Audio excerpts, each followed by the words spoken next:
எப்போவுமே பரபரப்பாக இயங்கிக்கிட்டு இருக்கிற ஒரு நகரம். அந்த நகரத்தில் நிறைய மனிதர்கள் நிற்க நேரம் இல்லாமல் ஓடிக்கிட்டு இருப்பாங்க. அதுபோல தான் அந்த நகரத்தில் ஒரு மனிதர் எப்போவுமே பரபரப்பாக வேலை செஞ்சுக்கிட்டே இருப்பார். அவரை பொறுத்த வரைக்கும் ஒரு நிமிடம் கூட யாருக்காகவும் செலவழிக்கக்கூடாது. அப்படி செலவழித்தோம்னா நம்ம முன்னேற முடியாது அப்படிங்கிற ஒரு குறிக்கோளோட வாழ்ந்துக்கிட்டு இருந்தார். எவ்வளோ காசு வந்தாலும் சரி, எவ்வளோ வெற்றிகள் வந்தாலும் சரி, அவருடைய ஓட்டம் நிற்கவே இல்லை. இதில் என்ன பிரச்சனை அப்படின்னா, அவர் ஓடுற வேகத்தில் அவர் பக்கம் இருக்கிற ரிலேட்டிவ்ஸ் ஆகட்டும், இல்லை அவங்க நெய்பர்ஸ் ஆகட்டும், யாருக்கிட்டையும் பேசுறது கூட கிடையாது. யாராவது பார்த்து இவர் விஷ் பண்ணால் கூட அதை கண்டுக்காமல் போய்கிட்டே இருப்பார். ஏன்னா அந்த ஒரு சில செகண்ட்ஸ் கூட வேஸ்ட் பண்ணக்கூடாது அப்படிங்கிற குறிக்கோளோட ஓடிக்கிட்டே இருந்தார். இப்போ இவருக்கு நிறைய நிலங்கள் இருந்துச்சு. அந்த நிலங்கள் ஃபுல்லாக மாமரங்களை நட்டு வச்சுருந்தார்.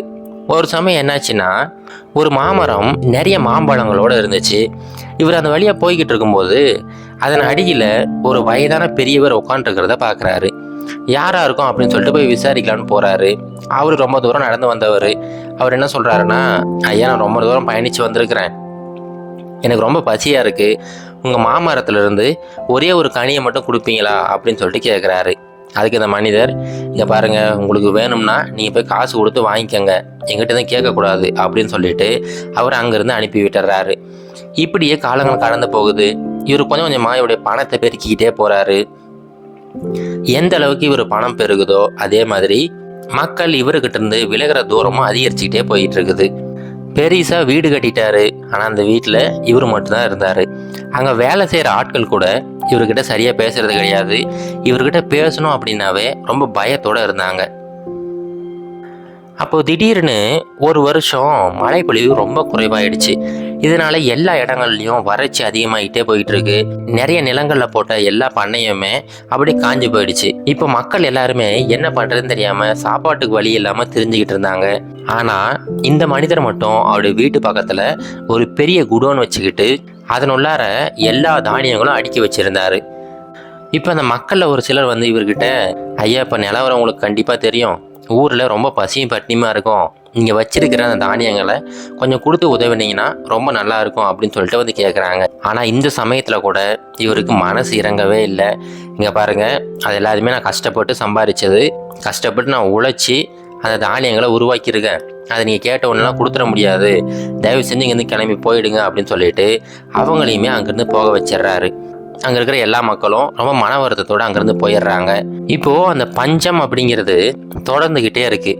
மழை பொழிவு அடுத்த வருஷமும் வரலை. இப்போ என்னாச்சுன்னா, இவர் சேகரித்து வச்சிருக்கிற அந்த தானியங்கள்லாம் கொஞ்சம் கொஞ்சமாக குறைய ஆரம்பிச்சிருச்சு. அவர் நிலத்துக்கு போய் பார்த்தா அவர் நிலமுமே கொஞ்சமாக வறண்டுக்கிட்டே இருக்குது.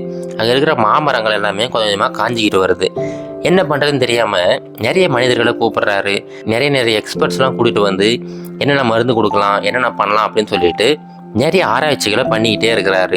ஆனால் என்ன பண்ணாலுமே அந்த மாமரங்கள் மறுபடியும் துளுக்கிறதா இல்லை, அப்படியே கொஞ்சம் கொஞ்சமாக காஞ்சிக்கிட்டு போய்கிட்டே இருக்குதுங்க.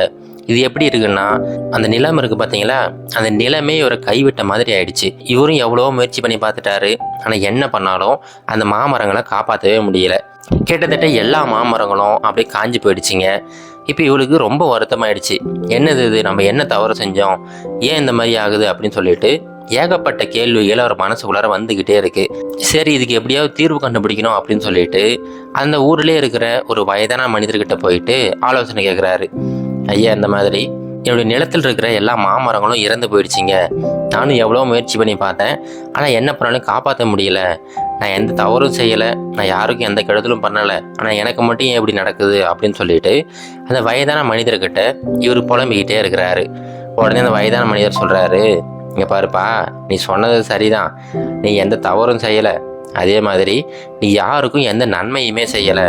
நிறைய மனிதர்கள் உங்கள்கிட்ட உதவி கேட்டு வந்திருக்கிறாங்க, ஆனால் யாருக்குமே நீ உதவி செய்யலை.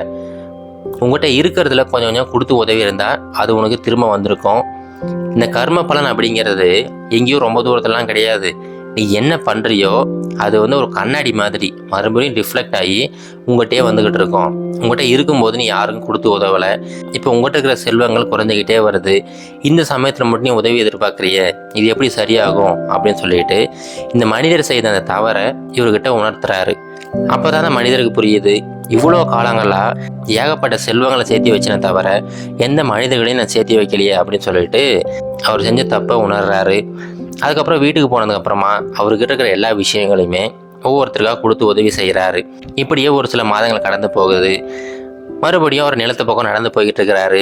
அவர் நடந்து போய்கிட்டு இருக்கும்போது பார்த்தீங்கன்னா அந்த காஞ்சி போன மரங்கள் கொஞ்சம் கொஞ்சமாக துளுக்க ஆரம்பிக்குது. இது அவர் எதிர்பார்க்கவே இல்லை. இது எப்படி சாத்தியம் அப்படின்னு சொல்லிட்டு அப்படியே அந்த யோசனையிலே அப்படி வீட்டுக்கு வராரு. வந்தவர் அன்னையிலிருந்து அவர்கிட்ட நிறைய மாற்றங்களை ஏற்படுத்திக்கிட்டாரு. யார் உதவி கேட்டு வந்தாலையும் முதல்ல உதவி செய்ய ஆரம்பிச்சிட்டாரு. எல்லாருக்கிட்டையும் நல்லா பழக ஆரம்பிச்சிட்டாரு. எல்லாருக்கிட்டையும் நல்லா பேச ஆரம்பிச்சிட்டாரு. அவருமே ஒரு நல்ல மனிதராக மாறிட்டாரு.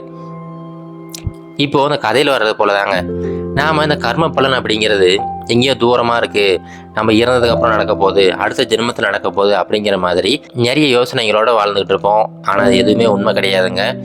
நம்ம என்ன செய்கிறோமோ அது கண்டிப்பாக நமக்கு திரும்ப வரும். அது நன்மையாக இருந்தாலும் சரி, அது தீமையாக இருந்தாலும் சரி. அதனால் இதுக்கப்புறம் முடிஞ்ச வரைக்கும் எல்லாருக்கும் உதவி செய்யுங்க. அது சின்ன சின்ன உதவிகளாக இருந்தால் கூட பரவாயில்ல. அந்த உதவிகள் கண்டிப்பாக உங்களுக்கு திரும்ப தேடி வரும். அது பல மடங்கு பெரிய உதவிகளாக உங்கள்கிட்ட வந்து சேரும். இது கரேஜ் டு ஆக்ட் மோட்டிவேஷன் கதைகள்.